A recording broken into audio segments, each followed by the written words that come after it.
નમસ્કાર દર્શક મિત્રો, સ્કાયનેટ મીડિયામાં આપનું સ્વાગત છે।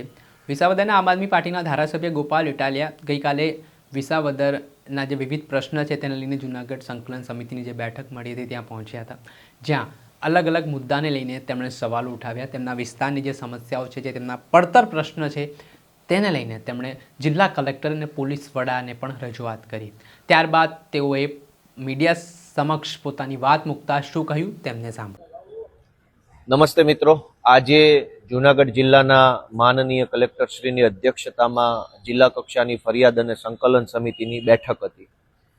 આ બેઠકમાં જિલ્લા કક્ષાના તમામ વિભાગના અધિકારીશ્રીઓ અને ધારાસભ્યશ્રીઓ, સાંસદ સભ્યશ્રીઓ વગેરે વગેરે લોકો ઉપસ્થિત રહેતા હોય છે।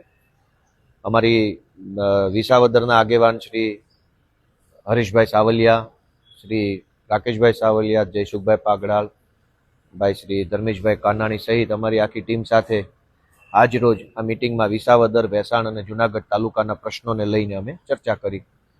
માવઠાની સહાય અત્યારે સરકારે જે ચૂકવી છે એનું લેટેસ્ટ સ્ટેટસ શું છે, કેટલા લોકોને ચૂકવી, કેટલાને બાકી છે, વીરપુર શેખવા ગામની આંગણવાડીનો પ્રશ્ન છે, ત્યાર પછી કાલાવાડ, મોણિયા અને લીમદ્રા ગામની ગ્રામ પંચાયતનો પ્રશ્ન છે, સરસઈથી મોટી મોણપરી સુધીના રોડનો પ્રશ્ન છે, ત્યાર પછી અલગ અલગ વિભાગના જે કાંઈ સમસ્યાઓ પ્રશ્નો છે એ બાબતે આજે કલેક્ટરશ્રીની અધ્યક્ષતામાં ચર્ચા કરી છે, ફરિયાદ કરી છે, રજૂઆત કરી છે।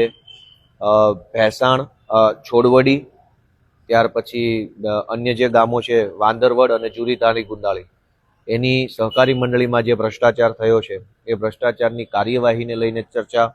આવા અલગ અલગ અનેક વિષયો ઉપર આજે માનનીય કલેક્ટરશ્રીની અધ્યક્ષતામાં મિટિંગ થઈ છે અને આવનારા દિવસોમાં તાત્કાલિક દરેક પ્રશ્નોનું નિરાકરણ આવે તે માટે સંબંધિત વિભાગના અધિકારીશ્રીઓએ અને માનનીય કલેક્ટરશ્રીએ જવાબદારીપૂર્વક એમણે બાહેધરી આપી છે। કુલ મળીને આપણા વિસાવદર, જૂનાગઢ અને ભેસાણ તાલુકાના જે કાંઈ નાના મોટા પ્રશ્નો છે, ભેસાણ તાલુકાના સિટી સર્વે સુપ્રિન્ટેન્ડન્ટના પ્રશ્નની પણ આજે ચર્ચા થઈ છે।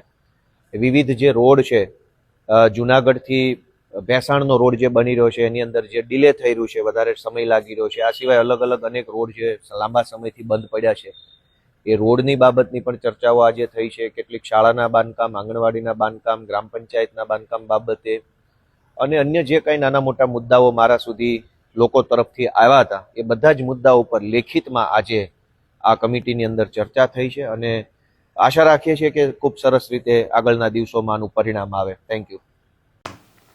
આપણે સાંભળ્યા હતા વિસાવદરના ધારાસભ્ય ગોપાલ ઇટાલિયાને, જેઓ આ દિવસોમાં વિસાવદરના પ્રશ્નને લઈને ગાંધીનગર સુધી સતત પહોંચી રહ્યા છે, મંત્રીઓને મળી રહ્યા છે, રજૂઆતો કરી રહ્યા છે। અને ત્યારે સંકલન સમિતિની જે બેઠક મળી તે દરમિયાન તેમણે કરેલી રજૂઆતોને લઈને તેમણે વાત કરી છે। ત્યારે આગામી સમયમાં આ રજૂઆતોનું ક્યારે નિરાકરણ આવે છે તે જોવું રહ્યું। દર્શક મિત્રો, આવા જ નવા વિડીયો સાથે આપણે માહિતગાર કરતા રહીશું, એટલે સ્કાયનેટ મીડિયા જોતા રહો।